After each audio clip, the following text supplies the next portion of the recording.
இருக்கங்க. பொருத்தம் பார்க்க ஒரு ஆணோட சாதகம், பெண்ணோட சாதகம் கொண்டு வராங்க. அதில் பொருத்தம் நல்லா இருக்குது. பொருத்தம் 7 பொருத்தம் இருக்குது. ரச்சு பொருத்தம் மெயினாக இருக்குது. 2வது திசா சந்தி இல்லை. திசா சந்தி இல்லை. பொண்ணுக்கு ராகுக்கு எதுவும் இல்லை, செவ்வாயும் இல்லை. அந்த பையனுக்கு ராகுக்கு எதுவும் இல்லை, செவ்வாய் இல்லை. பொருத்தம் இருக்குதுங்க. பொருத்தம் இருக்குது. 7 பொருத்தம் இருக்குது. மெயினாக ரச்சு பொருத்தம் இருக்குது. 27 நட்சத்திரத்தில் விலங்குகளும் நல்லா இருக்குது. கரெக்டான விலங்கு தான். ஒன்றும் தப்பான இந்த சிங்கம், புலி, மானோட சேர்த்துறது அந்த மாதிரிலாம் எதுவுமே கிடையாது. இப்படி இருக்கிற சாதகத்தில் அப்போ நான் சொன்னேன், இது கட்டம் சரியில்லைங்க. பொருத்தம் இருக்குது. 7 பொருத்தம் இருக்குது. மெயினாக ரச்சு பொருத்தம் இருக்குது. திசாசந்தி இல்லை. பாப்பாவுக்கு ராகுக்கது இல்லை, செவ்வாய் இல்லை. தம்பிக்கும் ராகுக்கது இல்லை, செவ்வாய் கிடையாது. புரியுதுங்களா? ஆனால் அதே நேரத்துக்கு கட்டம் சரியில்லைங்க அப்படின்னு சொல்கிறேன். அவங்க சொல்கிறாங்க, அங்கே இன்னொரு இடத்துல வேறக்கும் பார்த்தவங்களாம் பொருத்தம் நல்லா இருக்குன்னு சொல்லிட்டாங்க.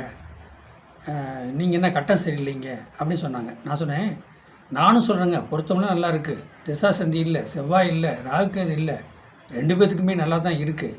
நான் ஒன்றும் தப்பாக பொருத்தம் இல்லைன்னா நான் சொல்ல வரல. இதில் என்ன காரணம் அப்படின்னு கேட்டிங்கன்னா, பொண்ணோட சாதகம் லக்கணம் துலா லக்கணம். லக்கணத்துக்கு 11 கூடிய சூரியன் லக்கணத்துக்கு வந்துட்டாருங்க. தப்பான சாதகம். அடுத்தது அந்த 11 கூடிய திசை வரப்போகுது. இதை இந்த பையனோட சேர்த்த முடியாதுங்க அப்படின்னு நான் சொல்கிறேன். இல்லைங்க, எல்லாம் நல்லா இருக்குன்னு சொன்னாங்க, நீங்கள் தான் இப்படி சொல்கிறீங்களே அப்படின்னு சொன்னாங்க. சரி, பையனுடைய சாதகம் எப்படின்னா, மேஷ லக்கணம் நேராக லக்கணாதிபதினு சொல்லக்கூடாது 7க்கு வந்துட்டார். 7ஆம் இடத்துல வக்கரம்.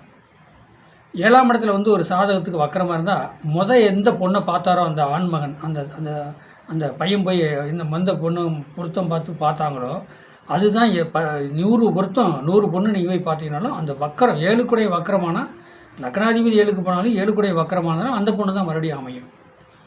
அவர் சாதகத்தில் அந்த ஆண்மகன் சாதகத்தில் என்ன இருக்குதுன்னா, மேஷ லக்கணத்துக்கு 11 கூடைய யாருங்க? சனி.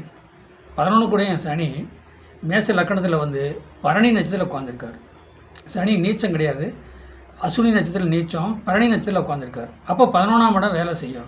அடுத்து அந்த பையனுக்கு சனி திசை வரப்போகுது. அப்போ 11ஆம் இடத்துல 11 கூடைய சனி பகவான் மேஷ லக்கணத்தில் உட்காந்தா அது பரணி நட்சத்திரத்தில் உட்காந்துருக்காரு. சுக்கிரனோட நட்சத்திரம். அப்போ இன்னொரு திருமணம் பண்ணுவாருங்க அப்படின்னு சொன்னால் அவங்க கோச்சிக்கிறாங்க, வருத்தப்படுறாங்க. ஏங்க, ஒரு கல்யாணம் பண்ணி ஒரு குழந்தை பிறந்தோடனே ஏதாவது பிரிவினை ஏற்பட்டால் எவ்வளோ மனசு கஷ்டமாக இருக்கும். அவங்க நம்மளை தானே கேட்பாங்க.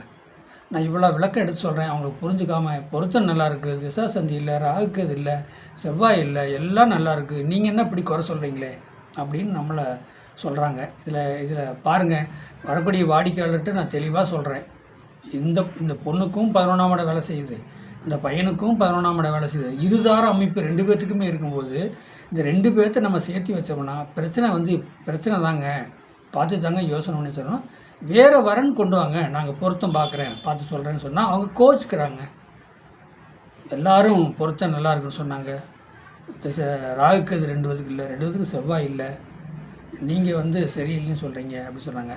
பொருத்தம் ஆக்குறது மேட்ரு கிடையாதுங்க. திசாசந்தி மேட்ரு கிடையாது, ராகுக்கு அது மேட்ரு கிடையாது. ஏன் ராகுக்கு அது மேட்ரு கிடையாதுன்னா, ராகுக்கு அது ஜனன காலத்திலே முடிஞ்சு அந்த ராகுக்கு அது இருந்தாலும் ஒன்றும் பிரச்சனை கிடையாது. இந்த பொண்ணு சாதத்தில் செவ்வாய் ஜனன காலத்திலே செவ்வாய் திசை முடிஞ்சிருந்தாலும் ஒன்றும் பிரச்சனை கிடையாதுங்க. மெயினாக கட்டம் பார்க்கணும். லக்கணத்துக்கு 7 கூடைய 8க்கு போகக்கூடாது, 6க்கு போகக்கூடாது பொண்ணோட சாதத்தில். அதே பையன் சாதத்துலேயும் 7 கூடைய 8க்கு போகக்கூடாது, 6க்கு போகக்கூடாது.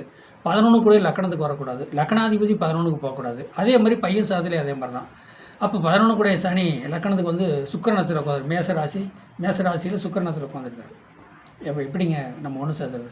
மனசாட்சின்னு ஒன்று வேணும்லவா? நாளைக்கு ஒரு பிரச்சனைன்னு வந்தால் நம்மகிட்ட தான் கேள்வி கேட்பாங்க. பார்த்து நம்ம பொருத்தம் பார்க்குறதுல மெயினாக கட்டம் பார்க்கணும். கட்டம் பார்க்காம அந்த பொருத்தம் பார்க்குறது மகா தப்புங்க. வாழ்க வளமுடன். வாழ்த்துக்கள். என்னுடைய சேனலை சப்ஸ்கிரைப் பண்ணுங்கள், பெல் பட்டன் ஆன் பண்ணுங்கள், மற்றவங்களுக்கு ஷேர் பண்ணுங்கள். 95 14 77 10 74 நம்பருக்கு வாட்ஸ்அப்பில் சாதகம் அனுப்புங்க. வாழ்க வளமுடன்.